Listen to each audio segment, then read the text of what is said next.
Thank you all for being here, for donating some of your time. Please grab a drink and some food. I'll be less entertaining than chips for sure, but I'll give my best. So my name is Patrick. I work for Samsung, heading up the AI department. So I'm responsible for making all those AI models. And I'm going to be talking to you about healthcare. So the easy part of today. So to start off with, I just want to ask a quick question. Might be personal. You don't have to answer. How many of you have had a medical image taken? Okay, that's most people. Okay, so imagine that it hurts somewhere. You go to the doctor, and they look at you. Maybe blood results are the easy part, right? MRI, CT, ultrasound, that's the tough part. Out the other end comes an image, or even a video. That has to be interpreted, and state of the art today is that a person looks at that. Your doctor looks at that. Right. Now, you might have a really good insurance system. You might go to Stanford Hospital down the road, and you can be pretty assured that you are getting the best care that you can. Many people around the world and many other regions of the world cannot. In fact, more than half of the world's population doesn't have access to any kind of a doctor. Anybody who went to medical school. Right? Having a nurse is a luxury. But you might have access to an X-ray machine or something else. So using AI is a serious alternative. The other thing is that even those really, really good doctors that we have here have a probability of 30% of diagnosing you incorrectly. Either way, right? They might tell you you're fine, and you're not. Or they might tell you you've got cancer when you don't. It's a tough call, either way, right? But there's a serious chance. So if you're properly worried, or if somebody tells you you've got something terrible, you have to get a second opinion. Right? And now it's 30% squared, and you're better off than you were before. AI could provide a second opinion, could provide a first opinion. And of course, the ethical question is, how's that going to work? Is the government going to allow that? Is the hospital system going to allow that? How are you going to handle if you've got cancer comes from an AI system? There's an upside, however. So some of the imaging technologies are pretty quick, right? Take an X-ray, look at it 5 minutes later, doctor tells you you're good to go. That's not so bad. Video-based systems are a little bit slower, so if you take a colonoscopy or an intravascular ultrasound, the result of that procedure is a 45-minute video, out of which the cancer is about a half a second. Now you imagine you are the, let me say, unfortunate individual that has to watch that 45-minute video and spot the half a second cancer. It's tough. It's tough on you because I do the AI modeling, so I've seen a few of those videos. After about 5 minutes, you're blind because you're seeing the same things flashing in front of the screen. It's not very interesting. It's often in black and white. Very, very tough to spot the right part. And so it takes time. You're watching the video maybe a few times and maybe slowing down at various instances. And the number of people capable of doing this are not very many, right? So when your video is taken, it gets put in the queue, and in those examples, intravascular ultrasound, colonoscopy, and so on, it might be a 2-week wait before somebody has watched your video. If you have a biopsy taken, right, you're actually concerned about cancer, biopsy is taken, so a piece of your tissue is removed, put on a glass slide, put underneath a microscope, and a person now looks through the microscope at that sample. It can take them 4 to 6 hours of looking at your sample, and only your sample, to find out whether or not you've really got cancer or not. Again, there's a wait. Right now, in the United States, in California, there is a 6-week wait before your biopsy sample gets to the pathologist. who then writes a little report saying, you've got cancer or not, right? During that 6 weeks, you could have had chemo. During that 6 weeks, if you do have cancer, that got bigger, more life-threatening. So having that diagnosed very quickly, very early, is very interesting for you. But with the current medical staff being as few as they are, and the interest in our young generation of becoming doctors is at an all-time low, that doesn't look very good.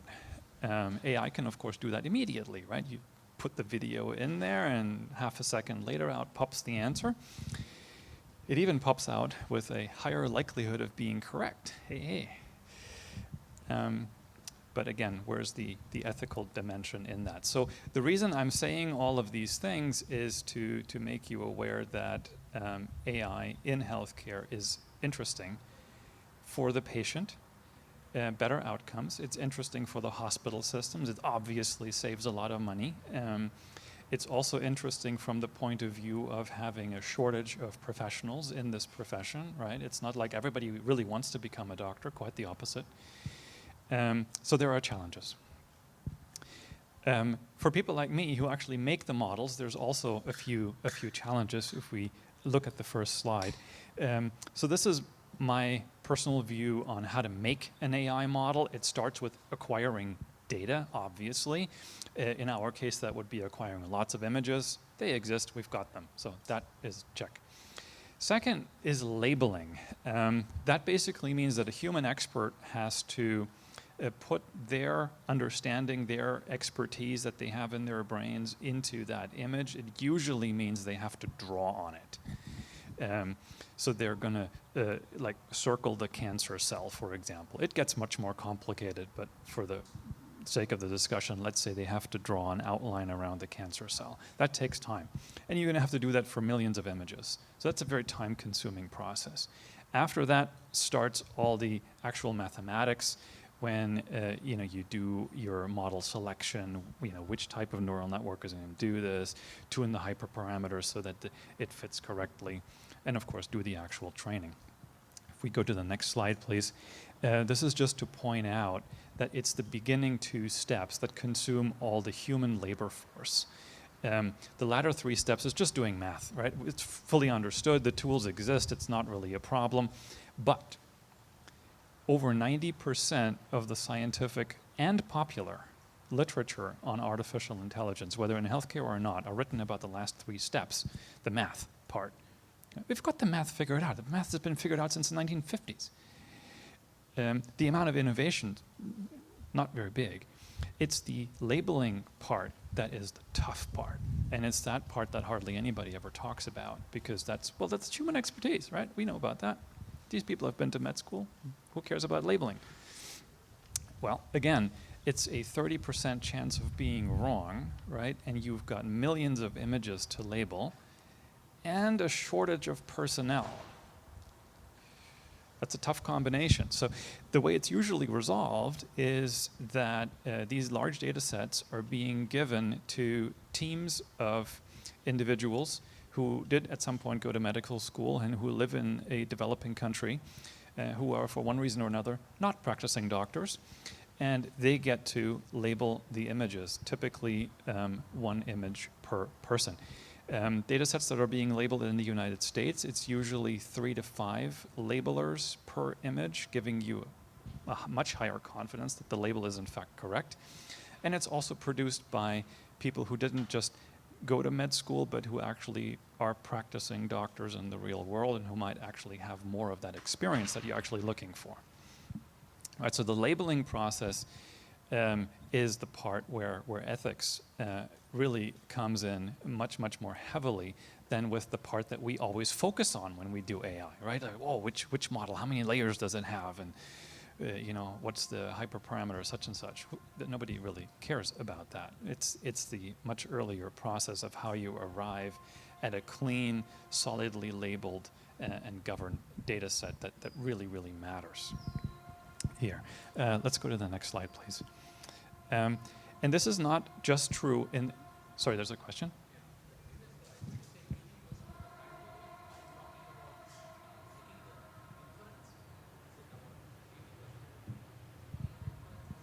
Oh, right. When I said 80% of the time delay occurs in the last 3 steps, yeah, what I meant really is that you have to wait for the computer.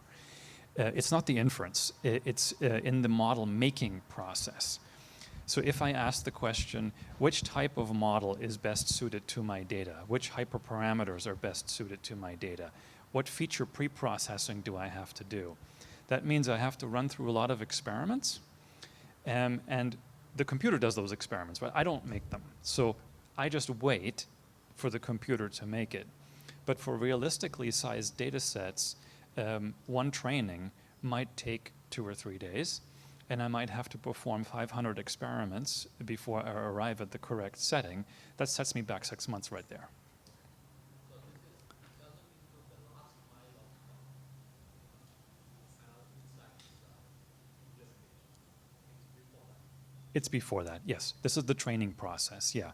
Inferencing is always very easy on the computational devices. It's more or less immediate as far as we humans are concerned. Fractions of a second to do an inference. It's the model creation process that takes a very long time. Just to make this clear, I've talked about medical images for people here because all of us are people. Most of you have had a medical image taken. But this goes much beyond that, right? This goes to the drug discovery process where companies are analyzing viruses and bacteria in order to design drugs to combat them. This is the production process where people are making drugs in the manufacturing facilities. You might not be aware, but most of the medicines you take are produced biologically. They're produced by bacteria. They're not produced by chemical means. In other words, those manufacturing processes have to be very carefully observed, and this is, again, done by imaging. So we image the viruses and bacteria to design drugs for them. We image the manufacturing processes that involve, again, bacteria to make the drugs, and these are the same technologies that are being used there that are now being used on your body, right? So medical AI is not just your body and diagnostics, but it's also going into the design, the manufacture, the use, the prescription of the drugs to you. Let's go on to the next slide, please. I talked about that. Let's go on to the next slide. So labeling is not only difficult, it's also expensive.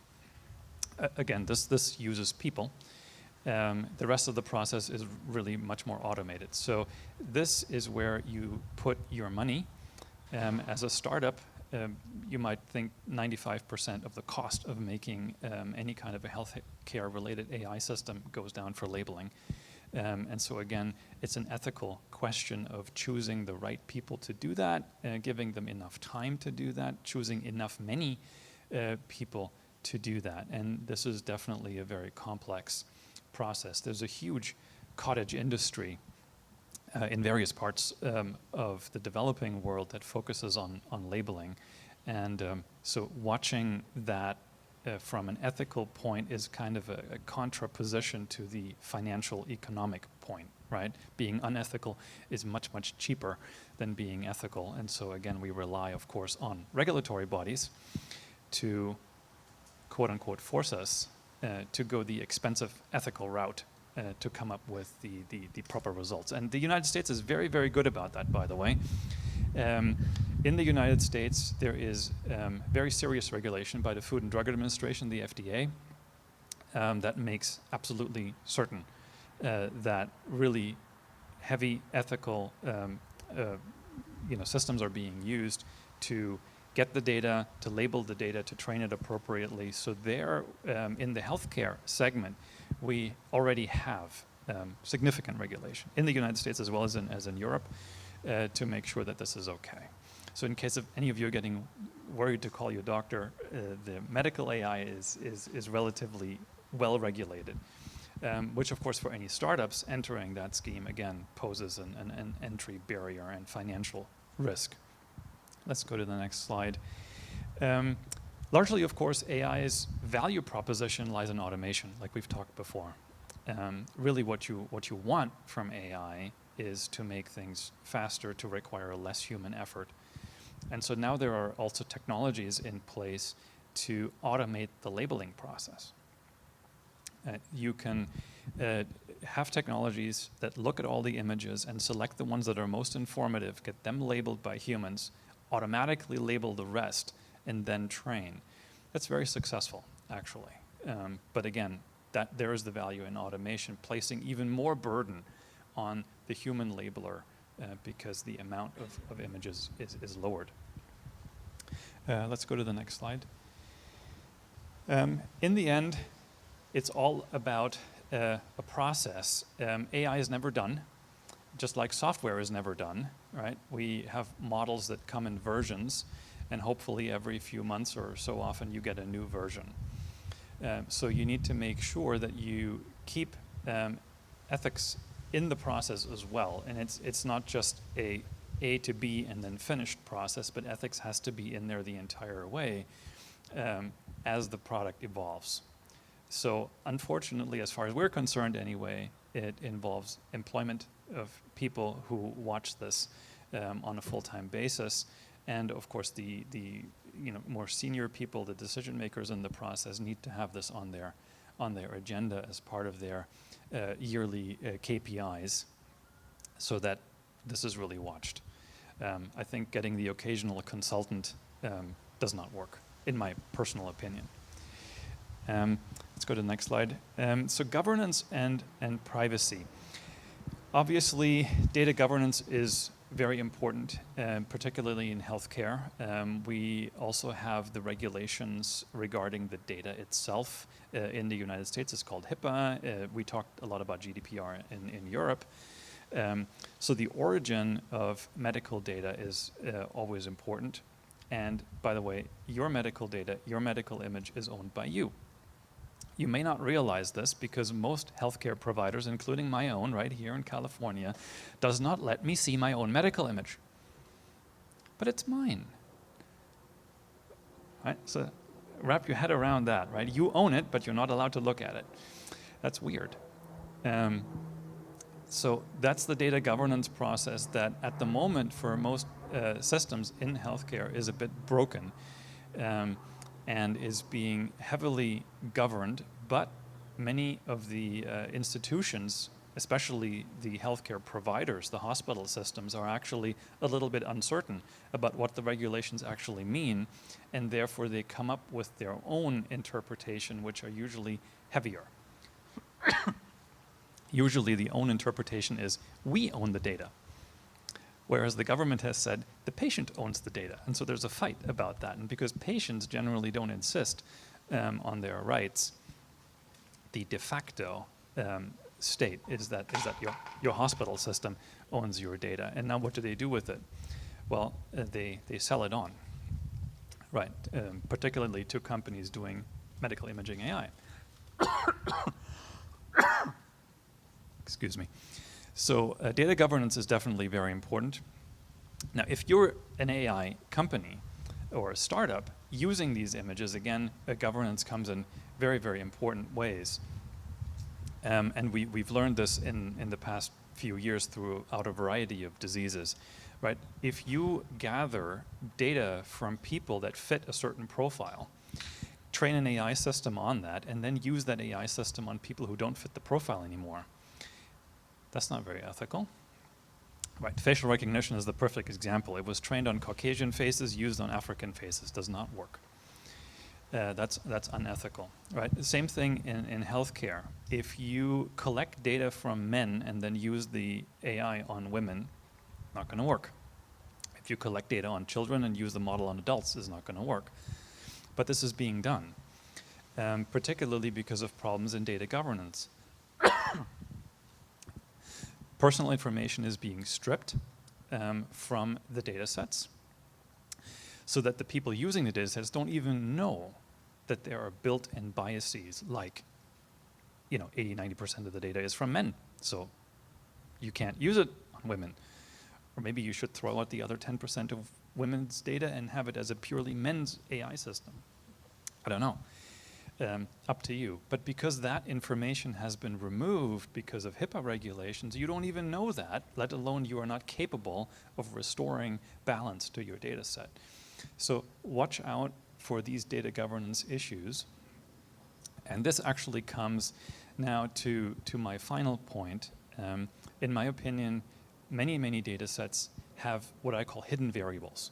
These are variables that are not present explicitly in the data set that you have. There is no column in the Excel spreadsheet that has that variable in it, but that variable is implicit in the data that you do have.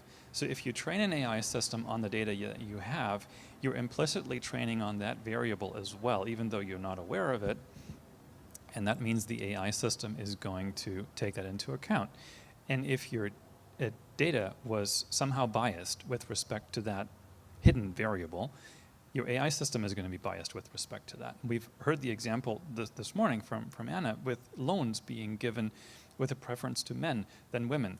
The database column of men versus women was never in that Excel spreadsheet, but it was implicitly contained in some of the other things, maybe income, maybe the name, and so on and so forth.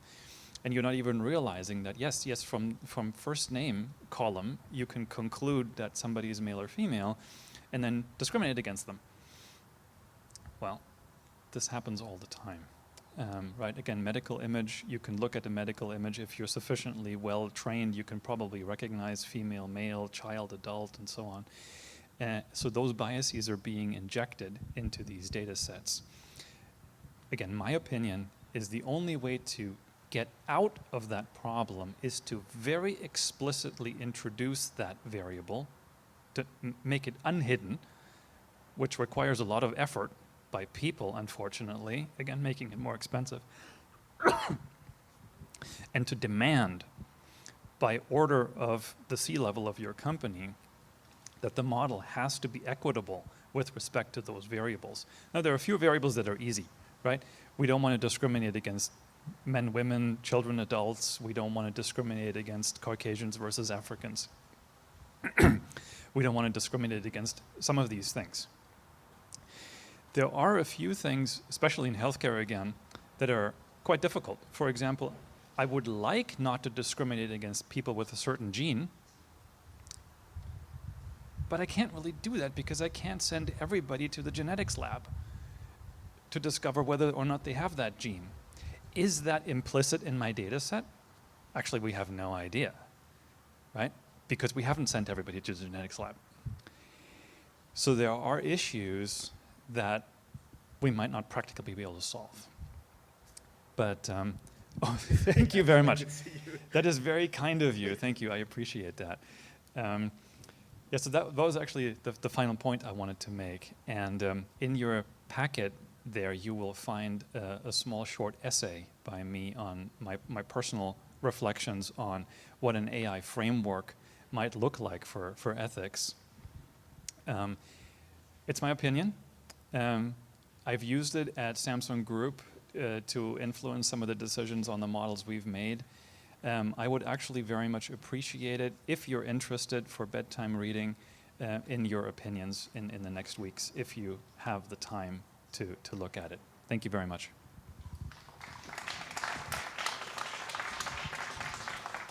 Thank you, Patrick.